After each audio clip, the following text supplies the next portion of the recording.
राजस्थान प्रदेश के सभी विद्यार्थियों का हार्दिक स्वागत, हार्दिक अभिनंदन। प्रिय विद्यार्थियों, हम सर्वोदय विचार परीक्षा के अंतर्गत पढ़ रहे हैं और सर्वोदय विचार परीक्षा का मॉडल पेपर 1 कल आपने देखा। आज हम मॉडल पेपर 2 का अध्ययन करेंगे। कल आपने 40 अंकों के प्रश्न हल किए, आज आप 60 अंकों के प्रश्न हल करेंगे, जिसमें अंकों की जो गणना है वो 60 अंक मान करके करना है। कल के पेपर में बहुत सारे विद्यार्थियों के मैसेज मुझे प्राप्त हुए, जिसमें बहुत सारे विद्यार्थी हैं, वो 40 में से यानी 30 से 35 के लगभग जो बहुत सारे विद्यार्थियों के स्कोर रहा।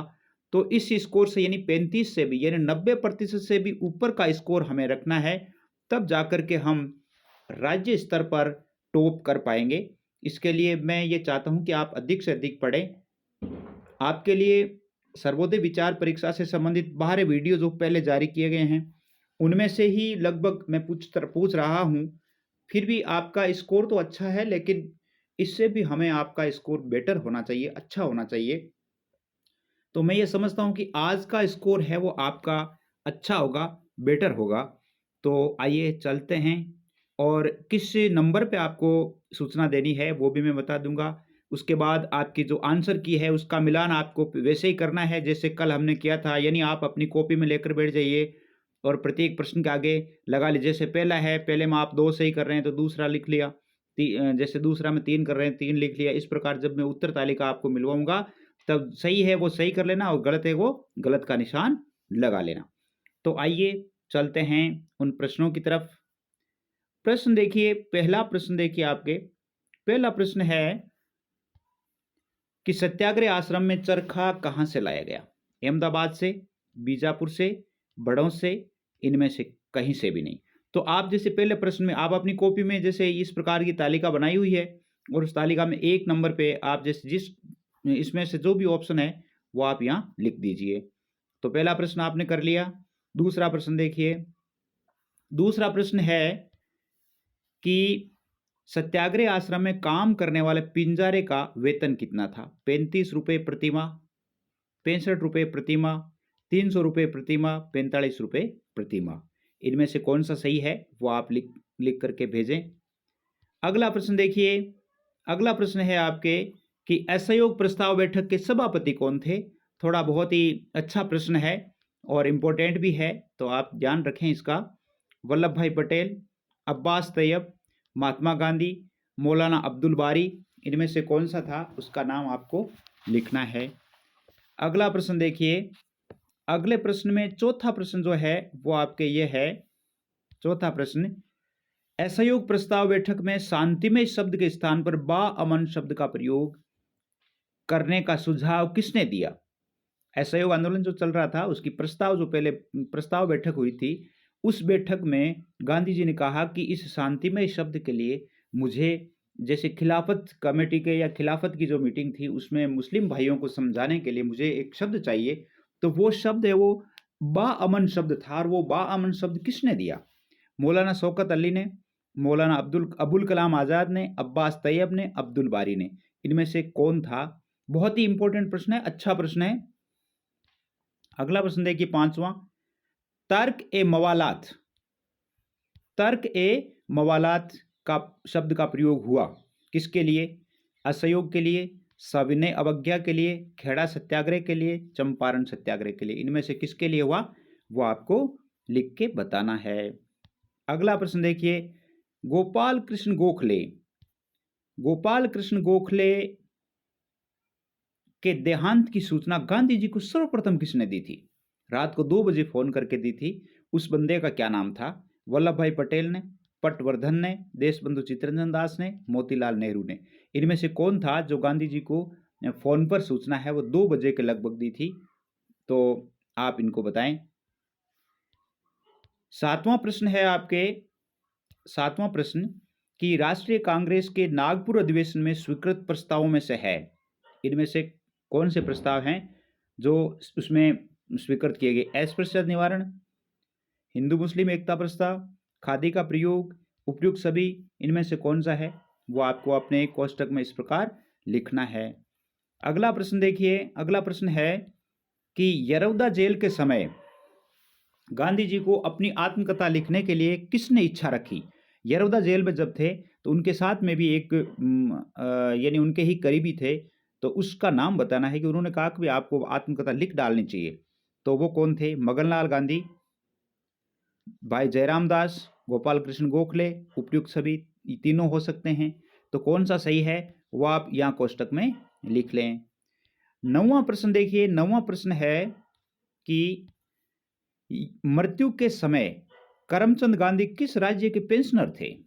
बीकानेर राज्य के, पोरबंदर के, राजकोट के, मेवाड़ के, ये अपन पढ़ चुके हैं पहले। तो इनमें से कौन सा था वो आपको लिखना है। 10वां प्रश्न देखिए, 10वां प्रश्न है आपके कि अहमदाबाद आंदोलन में गांधी जी का सर्वाधिक सहयोग किसने किया? अहमदाबाद मिल आंदोलन, मजदूरों का जो आंदोलन था, राजकुमार शुक्ल ने, गंगाबाई ने, अनुसुईया बेन ने और जेबी कृपलानी ने, इनमें से किसने किया था उसका अंक है वो यहां पर लिख दीजिए। अगला प्रश्न देखिए, अगला प्रश्न है कि अहमदाबाद टेक्सटाइल लेबर एसोसिएशन की स्थापना कब हुई? 1920 ईस्वी में, 1918 ईस्वी में, 1915 ईस्वी में, 1922 ईस्वी में, इनमें से कौन सा है वो आप भर लो। 12वां प्रश्न देखिए, 12वां प्रश्न है आपके महात्मा गांधी ने किस आंदोलन में भूख हड़ताल की? इनमें से कौन सा आंदोलन जिसमें भूख हड़ताल की गई? खेड़ा किसान आंदोलन में, चंपारण में, रोलट एक्ट में, सविनय अवज्ञा आंदोलन में, इनमें से किसमें है वो प्रथम बार यानी सबसे पहले भूख हड़ताल की थी? उसका नाम यानी वो क्रमांक आप यहां पर लिख दीजिए। 13वां प्रश्न देखिए, गांधी जी द्वारा किए गए आंदोलनों का सही क्रम क्या, मतलब पहले कौन सा हुआ उसके बाद कौन सा हुआ वो बताना है। जैसे चंपारण, फिर अहमदाबाद, फिर खेड़ा, फिर असहयोग आंदोलन, फिर चंपारण या खेड़ा, अहमदाबाद, असहयोग। चंपारण, असहयोग आंदोलन, खेड़ा सत्याग्रह, अहमदाबाद मिल सत्याग्रह, या खेड़ा सत्याग्रह, चंपारण सत्याग्रह, अहमदाबाद मिल सत्याग्रह और असहयोग आंदोलन, इनमें से कौन सा क्रम है वो सही है वो आपको लिखना है। अगला प्रश्न देखिए, अगला प्रश्न है 14वां प्रश्न। प्रश्न पढ़ने से पहले मैं आपको बता दूं कि व्हाट्सएप ग्रुप जो बनाया गया है वो है 9610208295। इन पे आपके लिए व्हाट्सएप ग्रुप बनाया गया है। बोर्ड कक्षाओं के यानी कक्षा 10th और 12th में पढ़ने वाले जितने भी विद्यार्थी हैं उनके लिए जैसे बोर्ड के मॉडल पेपर है, बोर्ड की संपूर्ण पाठ्यक्रम सामग्री है, वो आपको इसी चैनल पर मिल जाएगी। और यही जो व्हाट्सएप ग्रुप है इसमें एग्जाम से संबंध, जैसे अगर मॉडल पेपर अब थोड़े दिनों में बोर्ड के मॉडल पेपर भी जारी होने वाले हैं तो वो भी आप यहाँ से पढ़ सकेंगे। अधिक से अधिक अपने साथियों को भी चैनल शेयर करें और आप भी सब्सक्राइब जरूर करें ताकि जब भी वीडियो अपलोड होता है तो नोटिफिकेशन उसका आपके पास आ जाए। 11th-12th में पढ़ने वाले विद्यार्थियों के लिए सारे विषयों की जो तैयारी है वो अच्छी तरह से होती है। 14वां प्रश्न है आपके कि वल्लभ भाई पटेल को सरदार की उपाधि किस आंदोलन के दौरान दी गई? खेड़ा आंदोलन के दौरान, बारदोली सत्याग्रह के दौरान, चंपारण सत्याग्रह के दौरान, व्यक्तिगत सत्याग्रह के दौरान, इनमें से कौन सा आंदोलन था जिसके समय उसको दी गई? अगला प्रश्न देखिए, अगला प्रश्न है आपके कि महात्मा गांधी खेड़ा किसानों की स्थिति जानने के लिए किसके साथ आए? खेड़ा आए थे वो किसके साथ आए? हार्डिमन के साथ, विट्ठल भाई पटेल के साथ, लोकमान्य तिलक के साथ, सरदार पटेल के साथ, इनमें से किसके साथ आए थे उसका अंक यहां पर लिख दीजिए।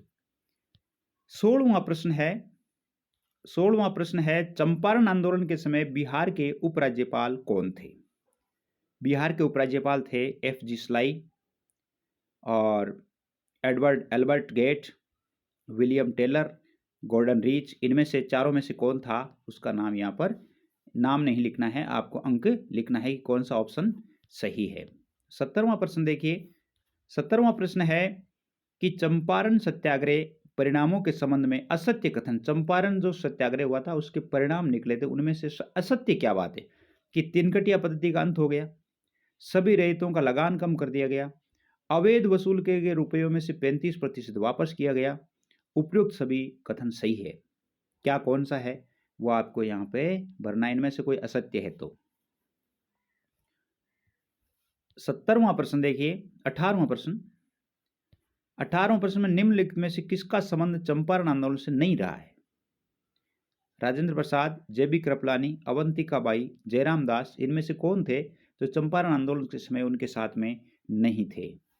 19वां प्रश्न देखिए। 19वां प्रश्न है आपके कि चंपारण आंदोलन के दौरान गांधी जी पर मुकदमा चलाया गया। गांधी जी पर मुकदमा चलाने वाले कौन थे? कहां कहां पे चलाया गया? पटना में, बीतीहरवा में, मोतिहारी में, बेतिया में, ये वहीं के क्षेत्र है। उनमें से एक ऐसा क्षेत्र था जहां पे उस पर मुकदमा चलाया गया था। उसका अंक आपको इस कोष्टक में लिखना है। अभी उत्तर मिलाऊंगा तो आप उत्तर मिलान कर लेना। बहुत ही अच्छी सुविधा है आपके लिए।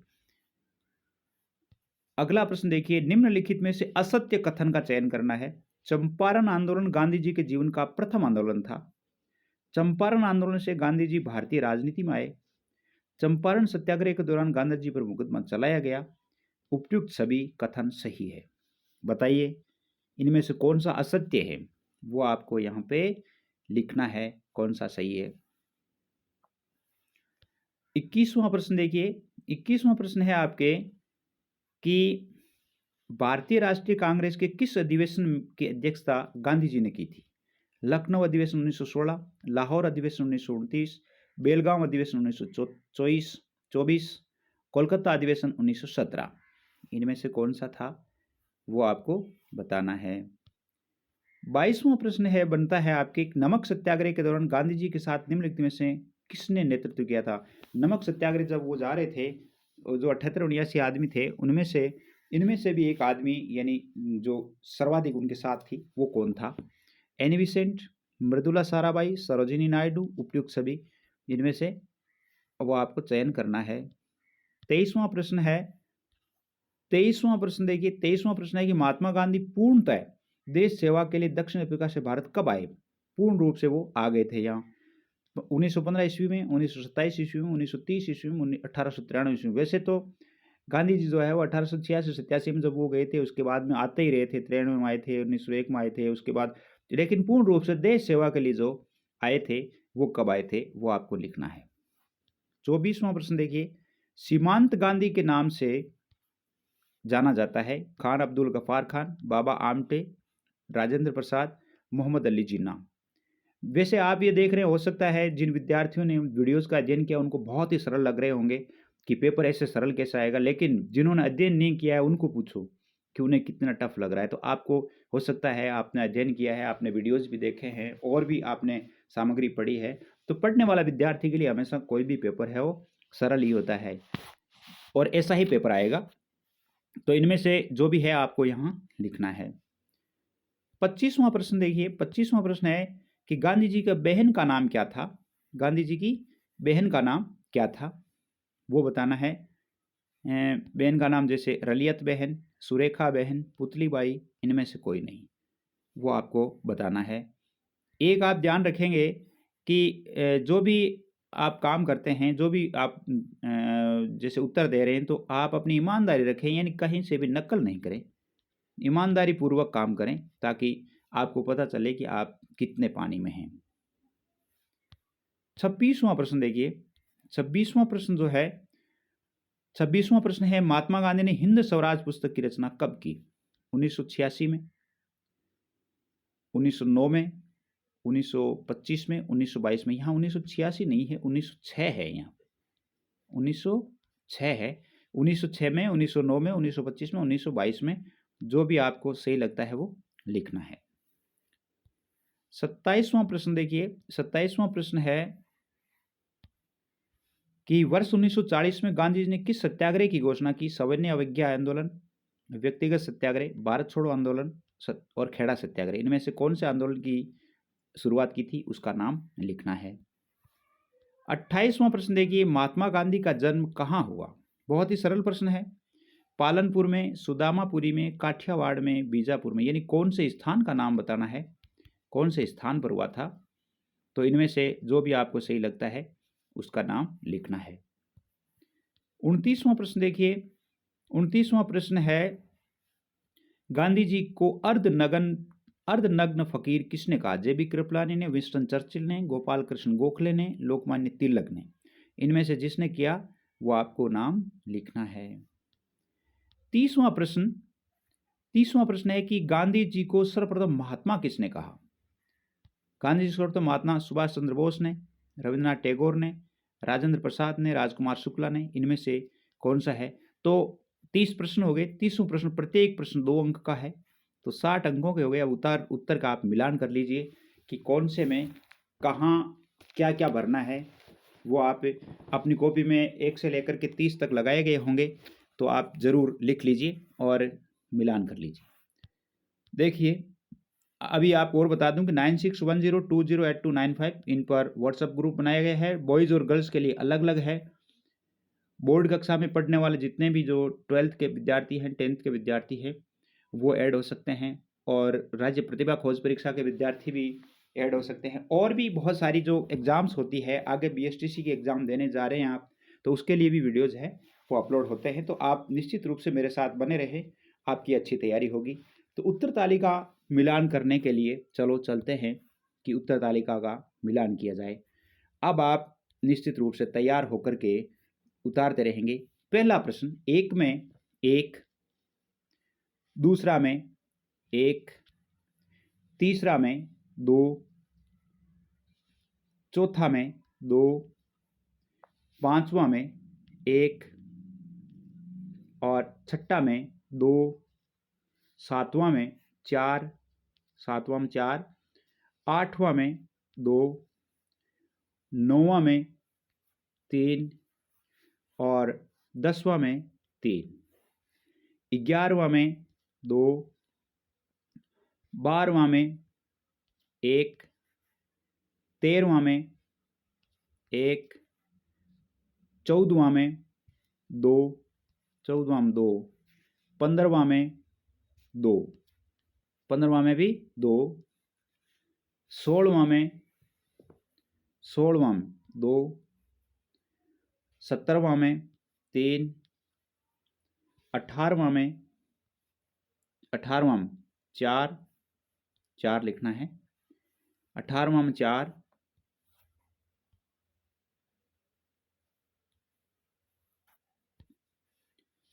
19वां में लिखिए, 19वां में 3, 20वां में 1, 21वां में 3, 22वां में 3, 23वां में 1, 24वां में 1, 25वां में 1, 26वां में 2, अब 27वां, 28वां, 29वां, 30वां, 27वां में 2, 28वां में 2, 29वां में 2, 30वां में भी 2। ये प्रश्न है और इनका उत्तर मैंने आपको जारी कर दिया है। अधिक से अधिक विद्यार्थी देखें और मुझे ये अवगत जरूर करवाएं कि आपके कितने कितने नंबर आ रहे हैं। जैसे 60 में से आपके कितने नंबर आ रहे हैं, तो आप निश्चित रूप से, अब एक मॉडल पेपर इससे पहले और जारी होगा, और वो मॉडल पेपर पूरा 100 अंकों का होगा। कितने का होगा? 100 अंकों का होगा, जिसमें ये कह सकते हैं कि आपका वो ही पेपर होगा जो फाइनल आपके एग्जाम में आने वाला है। उम्मीद करता हूँ कि आपको पसंद आया होगा और आप सभी विद्यार्थी मेरे इस चैनल से जुड़ करके लाभान्वित हो रहे हैं। आज के लिए बस इतना ही। जय हिंद, जय भारत।